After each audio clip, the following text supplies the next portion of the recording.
Girl, y'all need to get on this because Cassie just got exposed as one of Diddy's co-conspirators and the internet is in shambles. She got exposed by one of the escorts who worked the freak-off parties, and girl, did the escort have a lot to say. And not only did he expose Cassie, but he is also suing her for giving him herpes. Say what now? Just when we thought that we were finally getting to the end of this drama, this escort blows things wide open and things are about to get messy all over again. So let's break down this drama. Okay, so this escort is determined to change the way we see Cassie, because he's claiming that her innocent act is nothing but a pile of BS, according to him. Not only was Cassie a willing participant in the freak-offs, but she allegedly helped him organize freak-offs and force other people into the freak-offs. Now, the escort in question is a man named Clayton Howard, but he goes by Dave, especially while carrying out his escort activities. Now, while Dave was not called by the prosecution to testify during the trial, his name did come up while they were going through Cassie's text messages. According to reports, in another message between Ventura Fine and a person named Dave, the man texted around 1:30 or 1:45 a.m. to notify Cassie he had arrived at a meeting location. Roughly 6 hours later, he texted saying, "Thanks, LOL." The meeting location was presumably for freak-offs, since that was the only business that he had with Diddy and Cassie. Anywho, the trial ended last week, and while Diddy beat the RICO and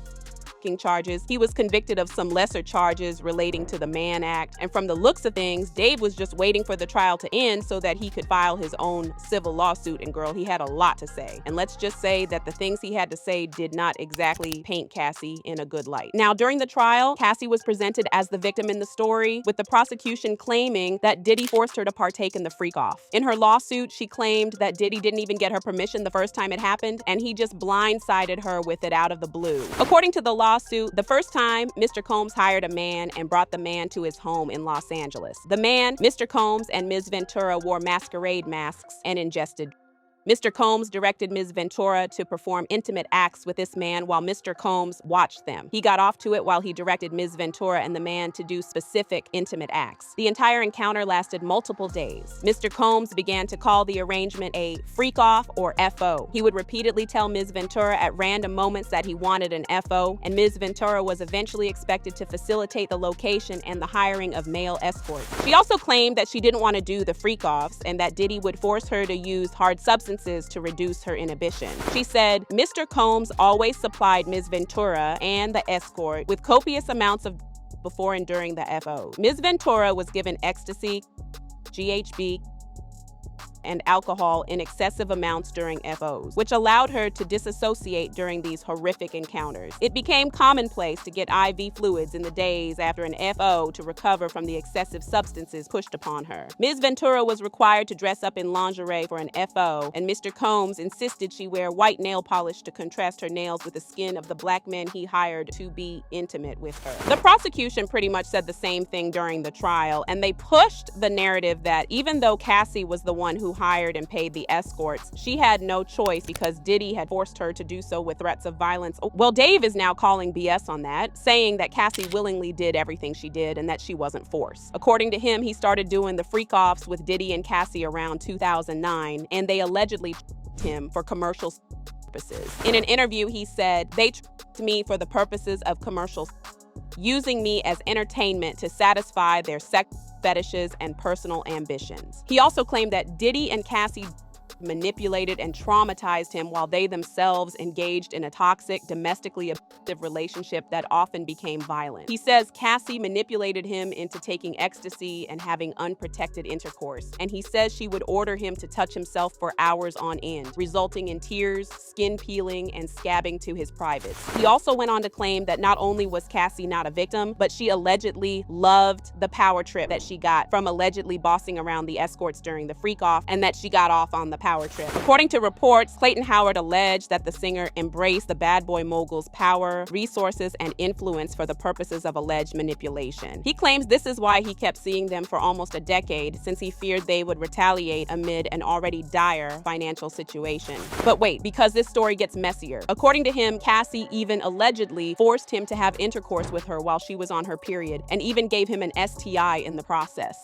Say what now? According to reports, Clayton sued Diddy and Cassie with some bombshell claims, including that she gave him an STD and forced him to have intercourse with her while she was menstruating. It gets even worse from here because he went on to claim that somewhere along the line, Cassie allegedly got pregnant with his baby, but we have to wonder how he knew that the baby was his. On one hand, Dave claimed that Diddy never had intercourse with Diddy during the freak-off, so it makes sense that he would think the baby was his. But on the other hand, Cassie claimed that Diddy forced her to hire multiple escorts for different freak-offs. So fans think that there is a chance that Dave might be wrong about the baby being his. But be that as it may, Dave believes that the baby is his, which is why he also sued for that. And according to him, he's suing because his dealings with Diddy and Cassie left him with physical and psychological injury, lost wages and benefits, medical expenses, pain and suffering, emotional distress and mental anguish, plus loss of enjoyment of life. Now, the streets are wondering why he stayed this long before filing this lawsuit. I mean, most of the civil lawsuits against Diddy were filed in 2023 and early 2024, so why exactly did Dave wait for this long before coming forward? Fans are convinced that the best time for him to have sued Cassie was right after she won that $20 million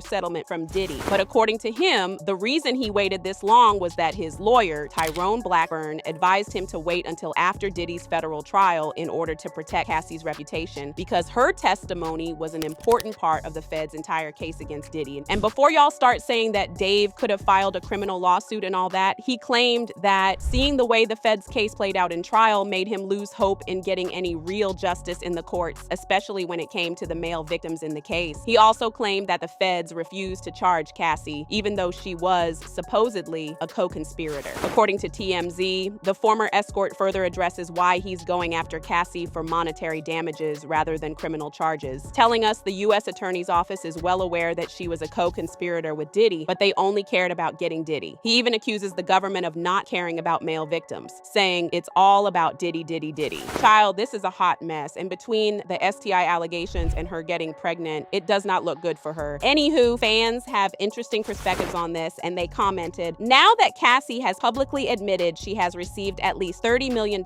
she's opened herself up to lawsuits also. The escorts themselves saw her as not only a willing participant, but an initiator. Welcome to the game, Cassie. But isn't that his job, being that he's an escort? He is an escort. He can't prove it was her that gave him the STD or that it was his baby. Next. And then sometimes the fry cook at McDonald's gets popped by grease. They knew the risk of the job, and so did you. But y'all let me know what you think in the comments, and then check out this next video.